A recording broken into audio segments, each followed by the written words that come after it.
Gepleýär Azatlyk radiosu. Habarlar günneligimizden dinleýärsiňiz. Türkmenistanyň prezidenti Gurbanguly Berdimuhammedow 5-nji dekabrda welaýet, şäher we etrap prokurorlaryny wezipe bellemek barada kararlara gol çekdi. Rahim Ataýew Aşgabat şäheriniň ber kararlyk etrabynyň prokurory wezipesinden boşadylyp, Mary welaýatynyň prokurory, Lewap welaýatynyň Hozunbay etrabynyň prokurory bolup işleýän Döwran Berdimuradow, Daşoğlu welaýatynyň Daşoğlu şäheriniň prokurory wezipesine berildi. Maksat Kuliýew Aşgabat şäheriniň ber kararlyk etrabynyň, Ruslan Rebbena Kuliýew Ahal welaýatynyň Baharly etrabynyň, Atabew Golbaýew bolsa Lewap welaýatynyň Hozunbay etrabynyň, Amanrat Amanyeliýew Çärzi etrabynyň prokurory wezipelerine berildi. Emma döwletiň resmi habar saýtlaryna täze wezipe bellenlen prokurorlaryň terjime hallary, iş tejribeleri barada maglumat berilmeýär. Prezident prokurorlar täze wezipeleri bellemek kararyny Döwlet Howpsuzlyk Geňeşiniň ýylyň 11 aýyndaky işleriň jemlerine bagyşlanan göçme mejlisinde gol çekdi. Şeýlede prezidentiň Mary welaýatynyň prokurorynyň ornwasary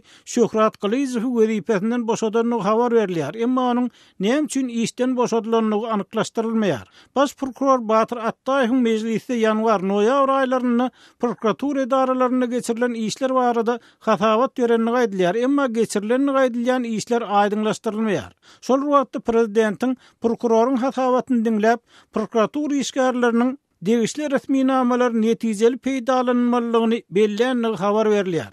Bu prokurorlaryň maý aýyna turan korrupsiýa galmagalyndan bäri iňkan wezipe bellenen gede bolup görünýär. Odal habar berilýär Türkmenistanyň Batyr Attaýewden odalky baş prokuror Amanrat Galiýew korrupsiýa aýplamalary bilen baglykda işden boşadyldy. Azatlygyň yerli çeşmeler onuň maý aýynyň başynda ilki öý tutsaglygyny alınıp soň azatlykdan mahrum edilendigini habar berdiler. Emma resmi Aşgabat bu habary ne tasdiklady, ne de reddetdi.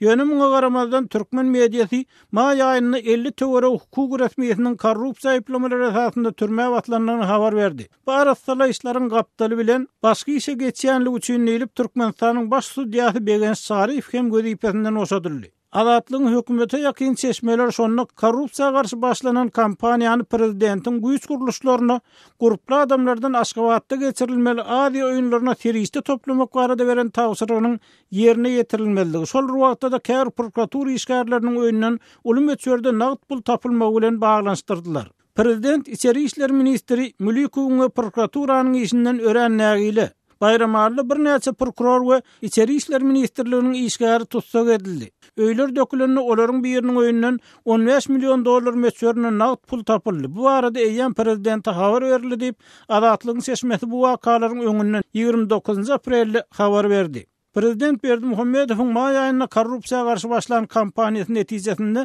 ykdysady jenaýatlara garşy göreş boýunça ýürüýte gulluk töredildi we başda bu guramanyň geçiren barlyklary üstüne açan jenaýatlar hakynda az da bolsa habar berildi. Emma yerli tiyinçiler we azatlygyň habarçylary bilen söhbetdeş bolýan raýatlar türkmen medeniýetyny korrupsiýa faktlarynyň ýeterlik beýan edilmeýändigini aýdýarlar. Şeýle dolar soňky 10 ýylda Türkmenistanyň korrupsiýanyň we paraxorlugyň çağlar baglaryndan başlap iň ýokardaky döwlet edaralaryna çendigiň ýaýranlygyny, iş organlarynyň köplenç pul satylýanlygyny, kanunçylyk edaralaryna pulun uly rol oýnaýanlygyny görüň berýärler.